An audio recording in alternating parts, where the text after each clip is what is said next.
Thank you, Sean. And he was right about one thing. You look incredibly fit, and I have to hide my waist, with my jacket.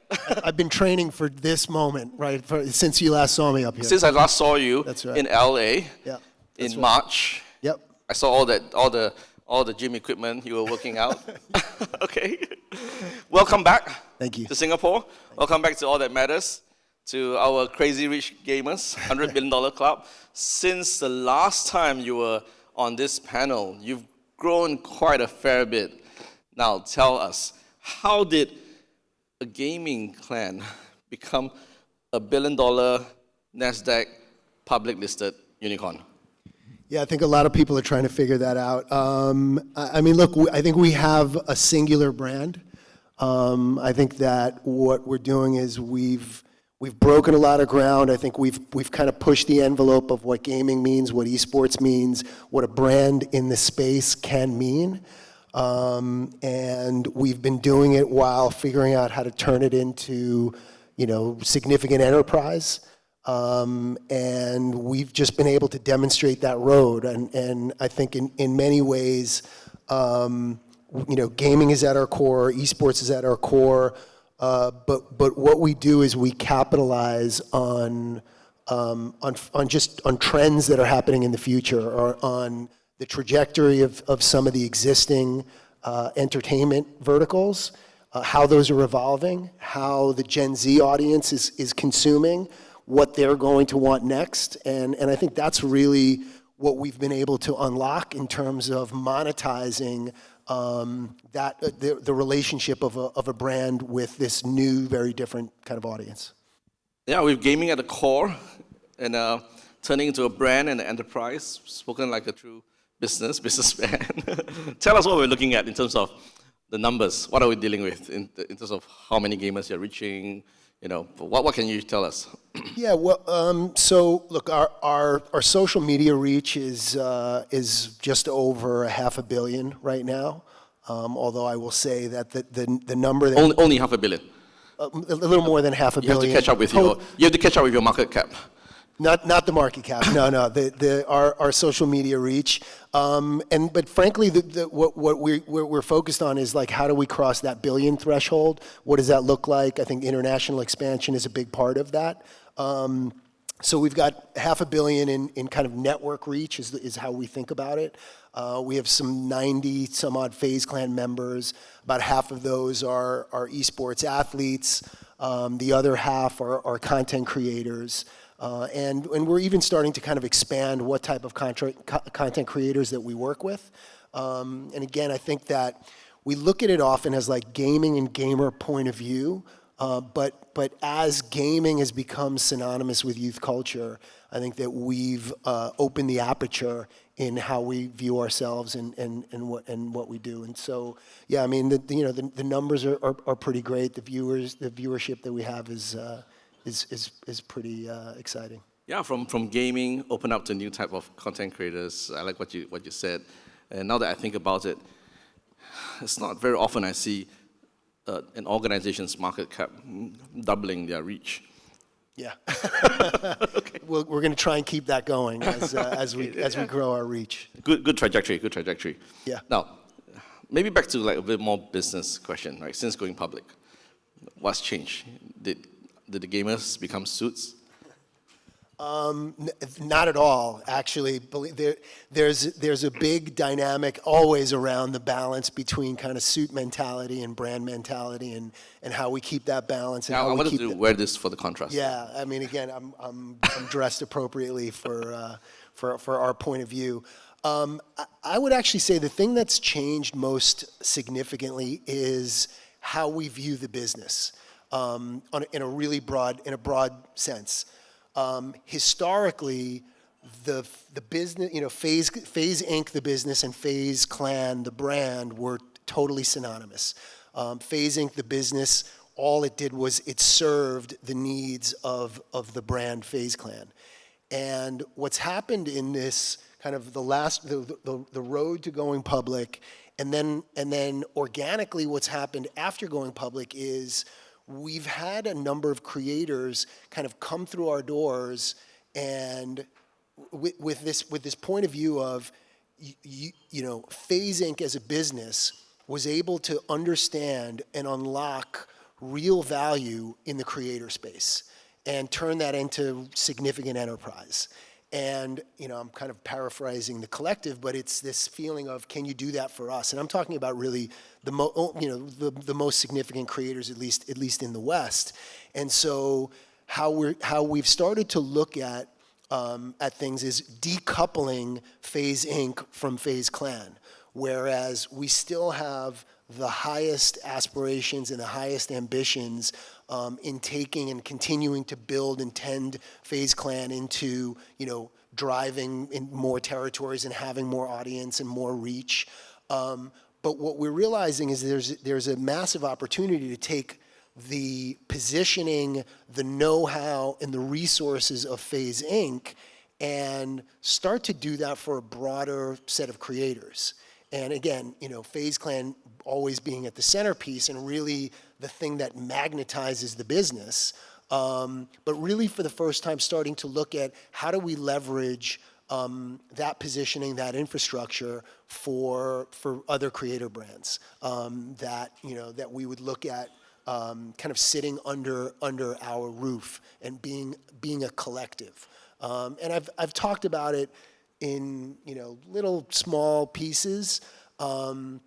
I would say over the next few months, we will likely make some announcements that will clarify kind of we'll make the point of what we're doing, and I'll probably end up speaking a lot more about nothing that you can't speak about as a public company, of course. That's right. But I love how it is. Not too long ago, perhaps we were in the same room, and the gamers were learning from everybody else about how they were building their industries and their sectors and all that, and what you just described.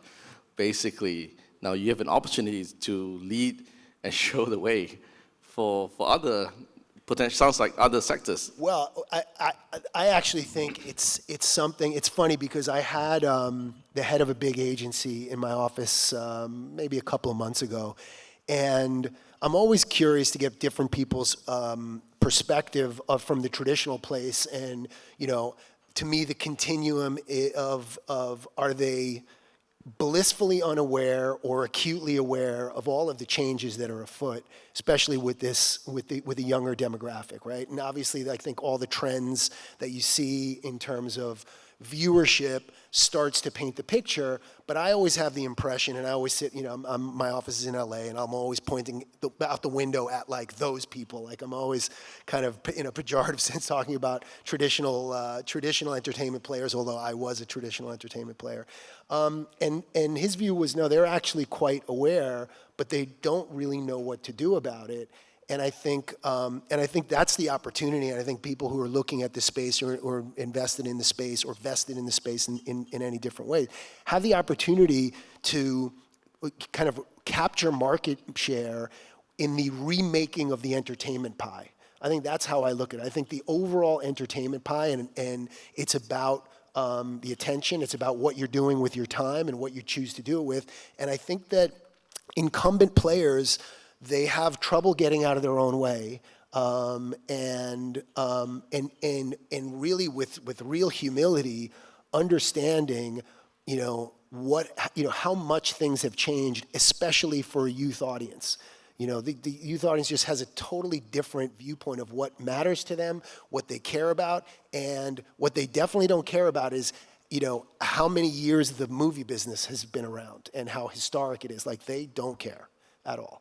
And there's no, they want to watch, so if they want to watch Twitch or they want to watch YouTube, or they want, that's what they'll spend all day doing that, and they don't think a moment about the glory years of the film business. Whereas the people in the business sometimes are still holding on to the past too much. So anyway, sorry. We have no baggage, right? Yeah. And in a way we don't really care. Definitely, yeah, and I think it becomes an obstacle for a lot of the traditional, and lately I've been calling them the incumbent players, because I like to think that indicates that other players can kind of come in and start to capture that. I think that a lot of them don't have the humility to really look at the landscape as it's going and kind of skate to where the puck is going. I don't know, not necessarily the country for a hockey metaphor, but I think that's really it. I think that I think if you're really paying attention to the trends, both in what's happening in the traditional space and what's happening in this burgeoning space with gaming at the epicenter, I think that if you really pay attention to those lessons, you can position yourself really well. Yeah, it was just a moment ago, I think Jasper was up here with Paul Foster from GEF, just a brand new organization, have achieved and made so much progress in the last 2-3 years, right? This is really a space where history matters less as how, but like what really matters to the youth and the gamers. It almost doesn't matter at all. I mean, like, other than to sit around and talk about it in an academic sense, like the history, unless the, you know, I mean, maybe the lessons you can take from it, but other than that, again, like, and it's funny because Yacht said it in his address. Yeah, his address earlier, where it was just pay attention to what the audience is doing. Like, to look at what youth is doing, look at what they care about, and put all of your thoughts, feelings, and all of it totally aside in assessing what they're really doing, right? And again, like, I don't think that there's any. I don't think it actually requires any level of genius. I think it just requires just taking stock in, in the behavior of this audience, what they're gravitating to, and then the next huge piece of it that I don't want us to go over, because I could spend another 20 minutes talking about the talent in the space, which, frankly, I think there's very little spoken about the talent that are driving all of these eyeballs.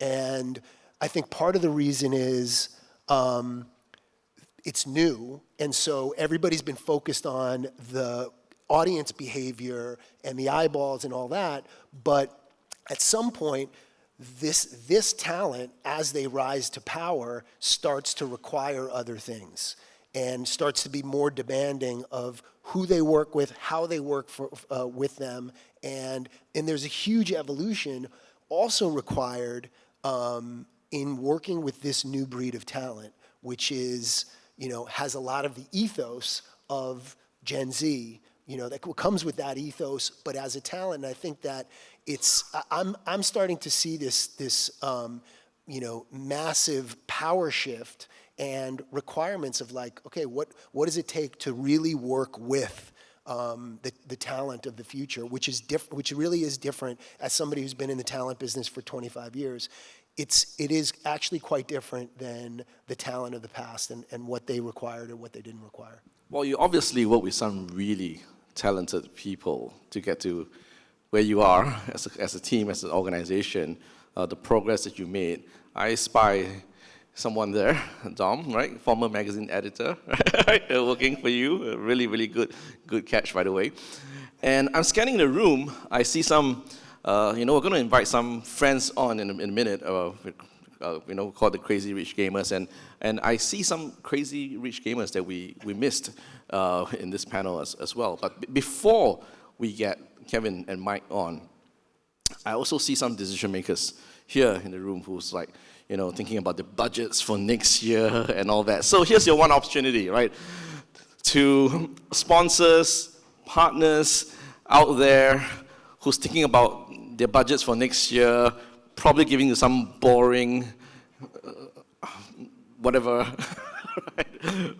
To protect the innocent, right? What's your pitch? What's your spiel? Why should they give all their budgets to FaZe Clan next year? I mean, look, part of it is, what audience do you want to reach? What's the demographic that you want to reach? And if you want to reach the extraordinarily elusive Gen Z demographic, every youth culture requires a certain twist on the previous culture, like that previous generation, rather.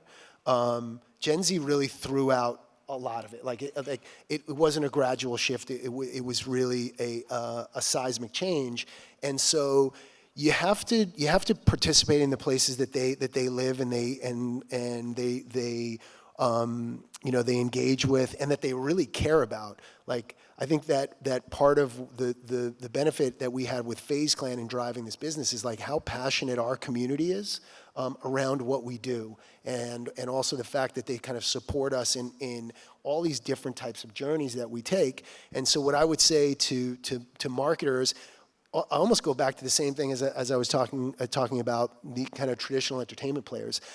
I think you have to make peace with the fact that the world is totally different than it was even 2 years ago. Even when I think about, when I think about my talking points or like, they change in a matter of weeks. That's how active this youth generation is in terms of their, and it's also the industry that's evolving so quickly. And so I think you have to break with the legacy of the past, and just because you put X% of your budget in broadcast television, it doesn't mean that the next year doesn't have to be 10% less. Honestly, you could go from I'm not even recommending going to zero, but zero is an option.